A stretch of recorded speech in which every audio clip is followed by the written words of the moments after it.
না জানাতে জানেন তো হাজারো বিধান না জানেন, ইসলামের হাজারো বিধান না জানেন।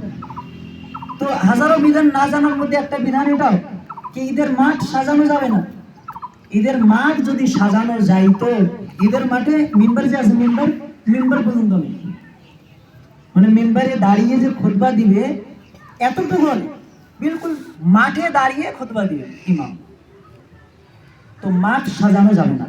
তো আমরা এমন মাঠে যাব না যে সমস্ত মাঠে খুব রং তামাশা করা হয়েছে। এই সমস্ত মাঠে যদি যাই তাহলে আমরাও গুনার অন্তর্ভুক্ত হয়ে যাব।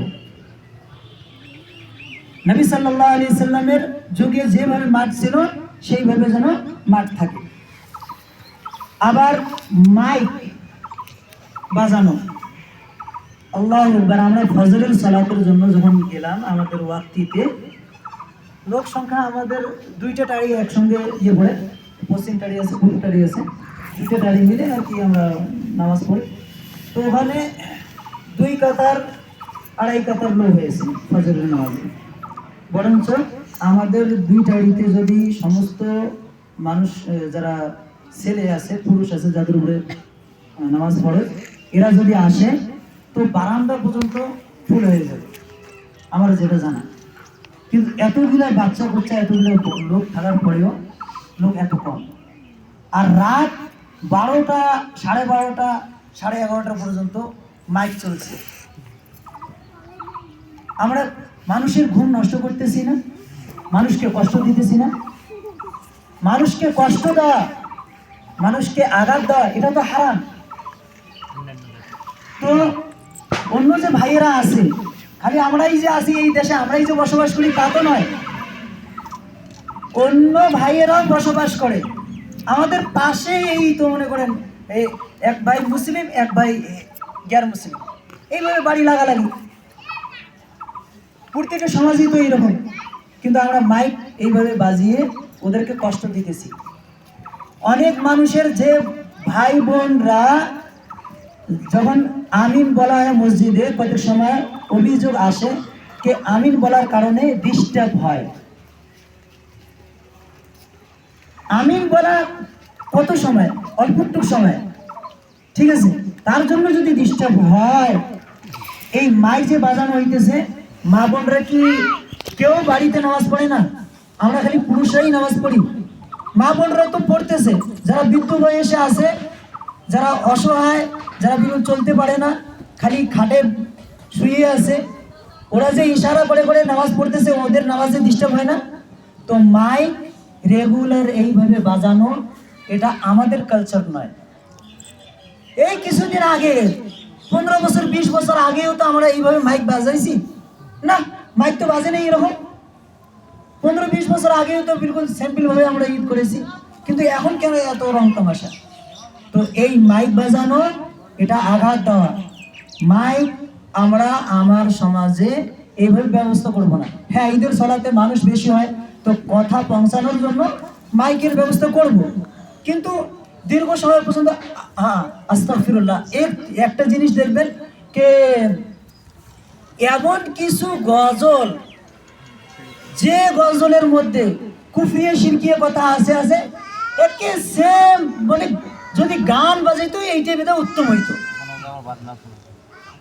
মানে গান, অনেক গানে আপনি এমন টুন পাবেন না, এমন ইয়ে পাবেন না, গান মানে যন্ত্র বাজানো পাবেন না, বাজনা পাবেন না, যত বাজনা ঈদের ওই ইয়েটাতে গজলে অ্যাড করেছে। তো এইরকম কি পরিবেশ, আমরা আস্তে আস্তে কোথায় যাইতেছি? তো এগুলো থেকে আমরা ইনশাল্লাহ বাঁচার চেষ্টা করব। সামনে কোরবানি, আজ থেকে 2 মাস 9 দিন পর আমরা ঈদুল আজহা বকরা ঈদের নামাজ পড়ব। বকরা ঈদ আপনারা যখন শুনবেন কি বকরা ঈদে আর 10 দিন আছে, তো প্রথম যে 9 দিন আমরা পুরো রমজান কোরআনের তেলাওয়াত, দান খয়রাত, তারাবি, সেহরি, ইফতারি, রোজা, বিভিন্ন অন্য মাসের থেকে কয়েকটা নেক আমল পুরো মাসটাই রেগুলার করে আসছি। তো এটা একটা খুশি, একটা আনন্দের দিন।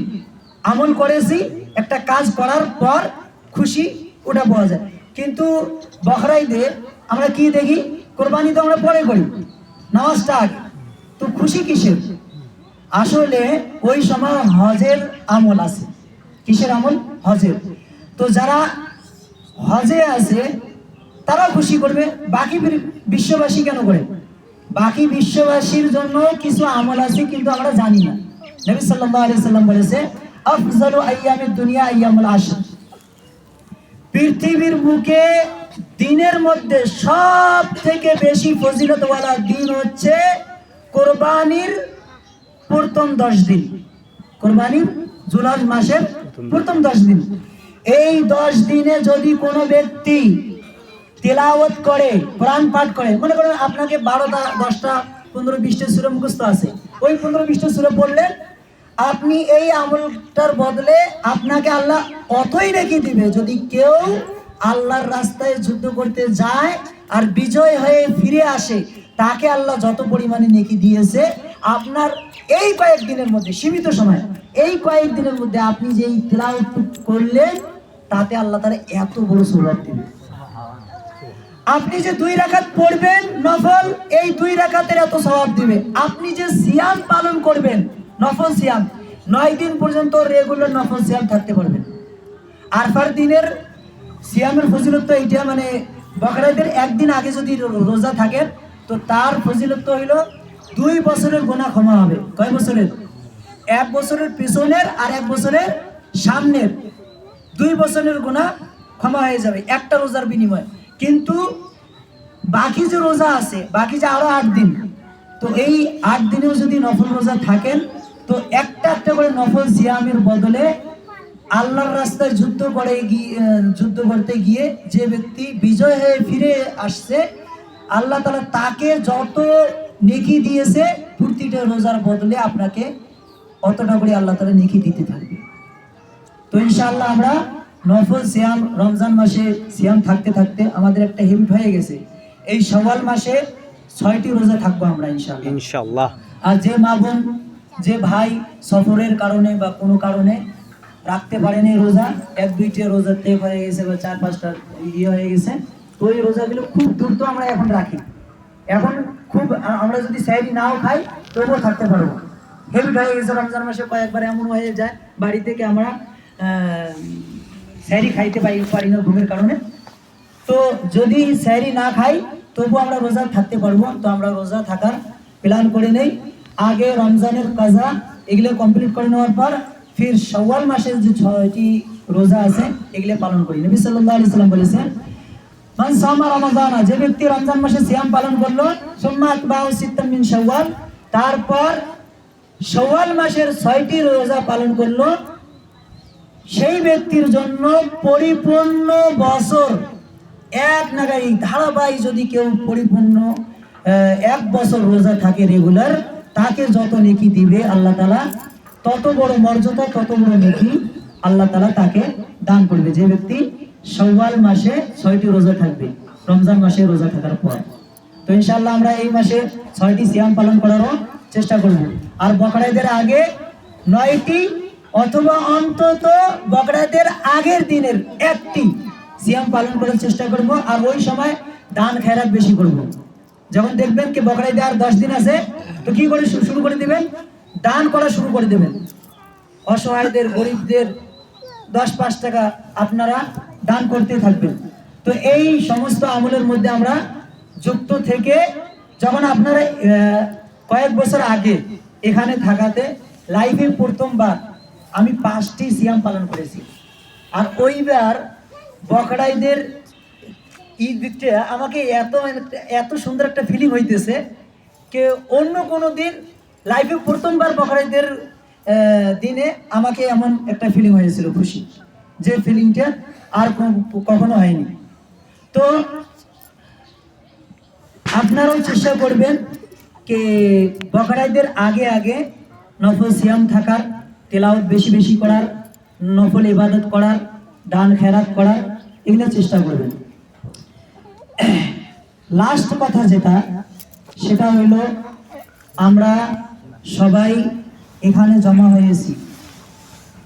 আমাদের জমা হওয়ার উদ্দেশ্য আল্লাহকে সন্তুষ্ট করা।